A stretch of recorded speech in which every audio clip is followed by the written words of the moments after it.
Alright, hello everyone, my name is Shep, welcome back to the Circus, and today I have what I'm calling a carousel team. So Shep, why are you playing a carousel team? What is the carousel team? Well, it's a team that misses both the rakes right at the start against the 15 dodge leopard. We're off to a wonderful start today. And I'm surprised to see that actually the Taste of Grandeur only applied the stress once even though we missed twice. Interesting to see that happen. I was actually unsure of that, so I guess this video has already been useful for something. So anyway, hope y'all enjoyed today's video. Nah, just kidding, just kidding. Well, we are playing a carousel team, which is basically just the Musketeer and the Arbalest having fun like they're on a playground. They're both going to be dropping the buckshots and the bullets, and they're going to be doing a lot of damage to the front line with their damage trinkets. And then the Crusader and the Abomination are supposed to rake and zealous, and this is kind of a zealous rake team, and so this is honestly a frontline destruction team with all the damage that we have afflicting two front characters. So the Slipper is probably not going to enjoy himself today, I'll tell you that much. The Riposte is definitely gonna make this annoying, but they actually don't go for it, they just go for a Wicked Slice. Crit. Okay, that isn't too nice, I must say. Not too nice whatsoever, but I'm gonna go ahead and drop a bullet here. Hopefully get a knockback, or no knockbacks. Sadly, I cannot bring 4 Eagle Eye Talismans. I kind of wanted to do that, but since I didn't, I just decided to bring the Buckshot cartridge with the Musketeer, so she was in position 3, so she could be the first one to Buckshot, cause some massive disruption problems for my opponent, but sadly it only has 85% base, and even with an extra 30 move chance. And the Leopard has a lot of move resistance, so it wasn't really enough just yet. So now we're gonna drop a Zealous. You can see how much damage we've dealt already. It's definitely not as good as I would expect it to be.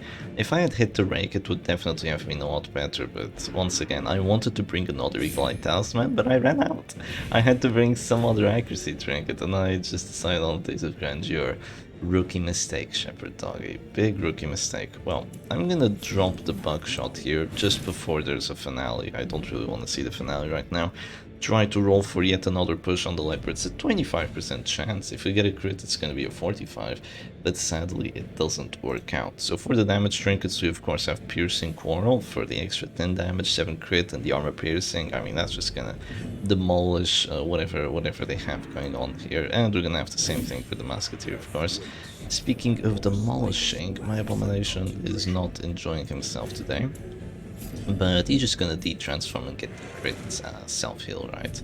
Yeah, if I say it, I'm probably gonna jinx it, but I guess I double jinxed myself by jinxing my jinx. So I don't actually get the crit 26, sadly. And that means that most likely after Wicked Slice, I'll still be at this door. So we're already in a pretty rough spot because this Abomination, while he isn't really doing enough damage, he's also not tanky enough. He's a very squishy boy. He's squishier than the Musketeer, by the way. Way squishier than the Arbalest. Yeah, he's quite the squishy boy. I think I want to heal with the Arbalest here, even though I would like a 7. Even though I would like a double heal from this Crusader, just healing myself and healing the Abomination at the same time, I would prefer dropping a Zealous here just to bring that Leopard closer to 0 HP, especially with the Eagle Eye Talisman or to Execution. Like, this is supposed to do so much damage, and I'm really hoping it does, but yeah, we're in a rough spot here. Do they have Noxious Blast? They do. Yeah, let's just heal here, let's just heal. We have 3 healing characters and the self-healer. If we don't heal, we're being silly. If they want to get a kill, it's gonna have to be through finale, and then they're gonna be in a rough spot because we still have all the healers.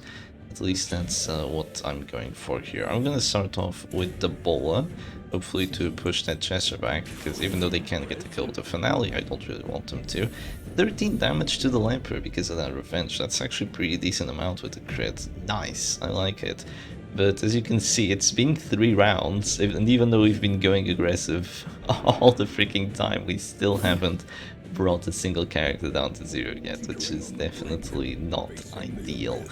But what can you do about it? I'm gonna go ahead and use my Musketeer heal here, and she heals for 9, which is probably enough to save the Abomination from a Dirk Stab if that's what they want to do, which means that they will likely have to go for either a Duelist Advance or a Wicked Slice here. We'll see what they want to do. Personally, I would just go for the Wicked Slice into the Dirk Stab, then try to finale next round, maybe something like that, but they could be going for something else. We'll see. The problem for my opponent here is that they are about to drop to 0 HP with their characters, and once they do start dropping to 0 HP, the match will, the tide of the match will turn. I could go for a Zealous here, that would be very helpful if it hit. That is a very important condition. If it hit, it probably won't. So I'm just going to heal. After that, I'm most likely going to be dropped right back down to 0, but after that I will just go for the transform and either the Rake or the Rage. Honestly, would it have been better for me to Zealous there? Because if they go Duelist Advance, I now have to Rake into a Repast. Maybe it would have been better for me to heal there, huh? Yeah, potentially. Interesting how that works. I could also go for a stun, but I don't really like my chances of that too much. Where's my healers now? What are my healers? I'm gonna go for the Rake. Okay, this time we do get the hits. Thankfully doesn't do enough damage with our boss, doesn't have the Vendetta yet, so it's not as scary as could be.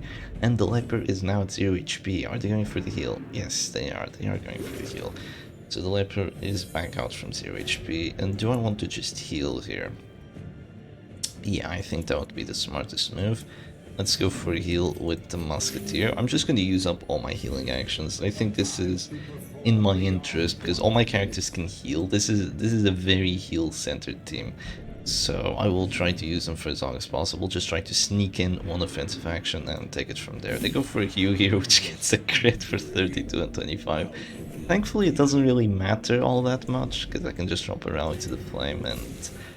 even though my characters will be very close to 0 HP, they are very close already, so it's a bit overkill. Some people actually have a problem with that. I once read a comment about why they thought the Butcher Circus was bad on the Steam reviews thing.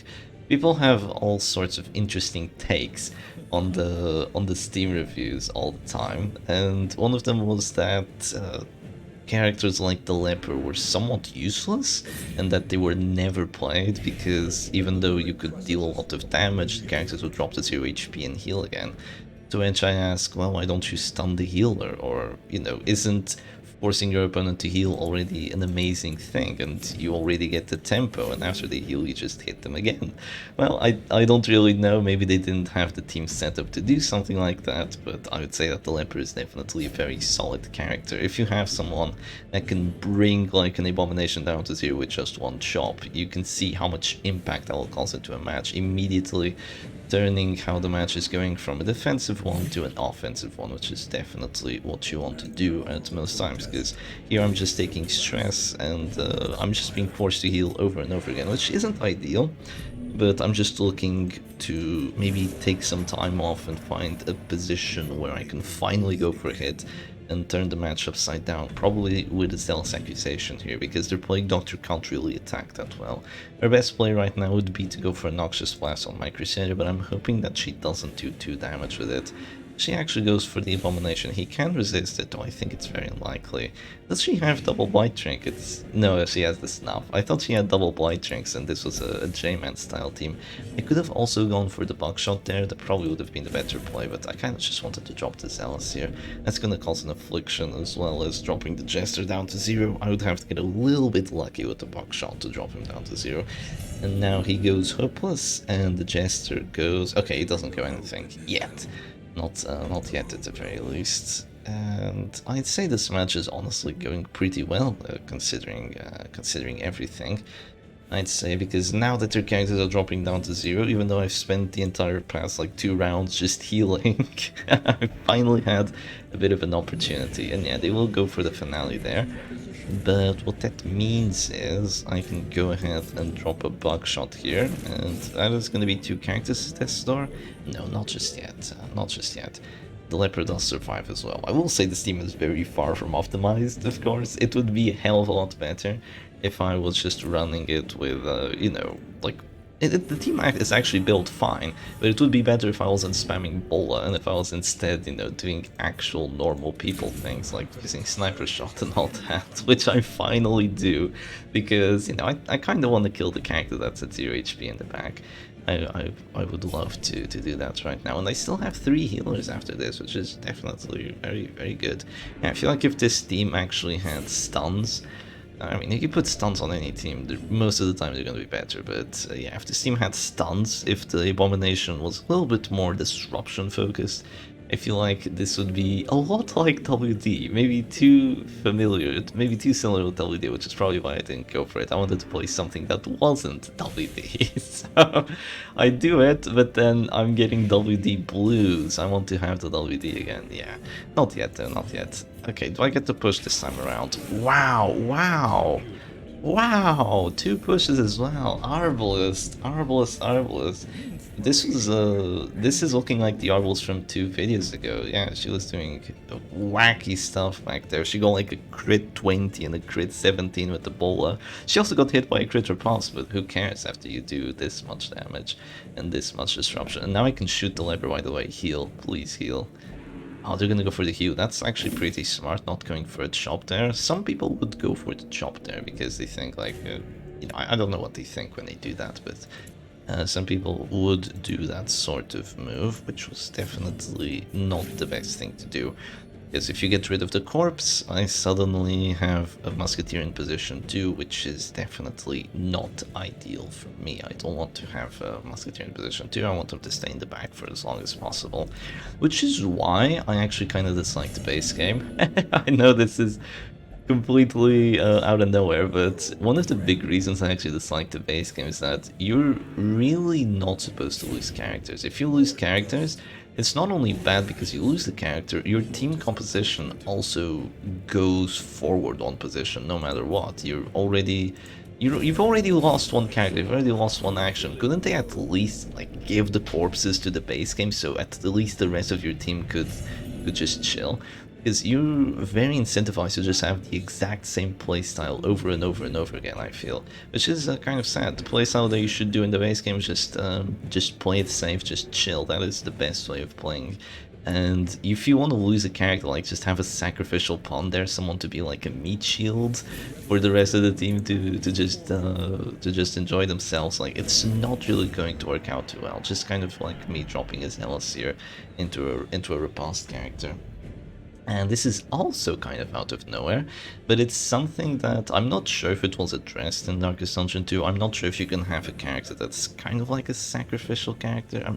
I don't think you can, but you can do it in Erratus, Lord of the Dead. So this is not sponsored, but you can do it in Erratus, which is one of the reasons that I actually quite like that game. And I wish that Darkest Dungeon 2 stole more from it, because a lot of the things they have weren't based on Erratus, but they have a lot of the same ideas, right? So you could say that they kind of learned from one another, which is definitely what happened. But yeah, you can basically just have one of your heroes just sacrifice one of your other characters to give him like massive buffs, give him healing to the rest of the team, do that sort of stuff, which is pretty fun, you know. It's not ideal, it's still not the best way to play, but the fact you can do it and the fact that it's actually viable is what makes it very fun, in my opinion.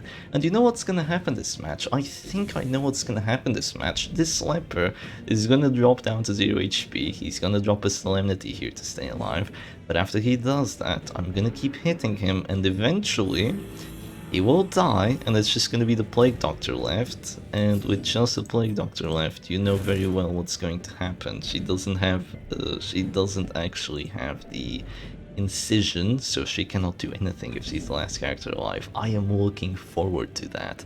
They can go Plague Grenade right now. Sadly, it's my Arbalest that's in position 3. I kinda didn't want to get the push there, but I mean, very likely to get the push, honestly. What can I do about it? I wanted to keep my Musketeer in position 3 so she couldn't go Noxious Blast on me, but you know, I just get the push. What can I do? I'm gonna go for that. Do I get the push as well? Oh, I do, but now it doesn't matter because my Musketeer is already in position 2. Not ideal, but look at the damage lever it's taken from all the bolas and the buckshot. It's really quite interesting. He goes for the chop on the correct character and gets the 40% death blow.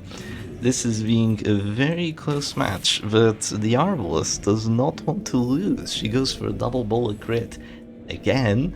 So if anyone had any doubts onto if the Arbalest is OP or not, she's the kind of character that once she gets disrupted, she can still do BS like this, because this is a position, this is technically your weak ability, and your weak ability is already amazing. So, you know, just Arbalest things, I suppose. We're gonna go for a Battlefield Medicine here, which is an idea, but I don't think it's really going to work that well, because I'm just gonna do extra stress to you, maybe, and the things are only gonna get worse. I mean, what else could they do there? Oh, they could have dropped a plague grenade to do blight to me. Yeah, that was definitely the play, I feel. I just feel like my opponent is kind of screwed here. As much as I want to root and cheer for them, I think it's going to be very, very difficult for them to win this match, because my Arbalest is still very, very healthy, and I still have the corpses here, and it really sucks not having corpses for the base game. Is there a mod that gives you the base game corpses? Because they did all the models for them for the Butcher's Circus. Couldn't have they just implemented into the base game? What was the reasoning for it? I'm pretty sure the reasoning for it earlier on for not having corpses was because, I mean, they didn't want to spend the time on it. Even when they implemented the enemy corpses for the first time, it was just like a base model for everyone. Also, Bianca is not letting me commentate. She's being too loud. Oh my gosh. But yeah, after they did the corpses for the characters, why didn't they just add them to the base game as well? I feel like there's nothing wrong with it. It would only make it a little bit more fun, I think, but that is going to be it for the Plague Doctor, sadly, and the Dom goes down today, and I guess the Carousel team is victorious. Very, very victorious. Is it a good team? So, is it a good team? Is it a bad team? Is it an okay team? Is it a great team? I'd say neither of those. It's a fun team. I feel like if I had gotten more crits, I mean, I still got a lot of crits. I would have loved to see more Abomination crits, like a crit rake to start off the match. I was really hoping Shattered Padlock could do that, but, you know, definitely give it a try if you want. If you want to make it a little bit more competent. Actually, I don't know if there's any way of making it a little bit more competent. It's already about as competent as you can get it for this kind of a frontline destruction idea. Suppose you could slap a flashlight on it and get reclaimed, but I mean, do you really want to take out the Crusader and his zealots? Probably not. But anyway, hope you all enjoyed today's video, and I'll see you again another time. Cheers.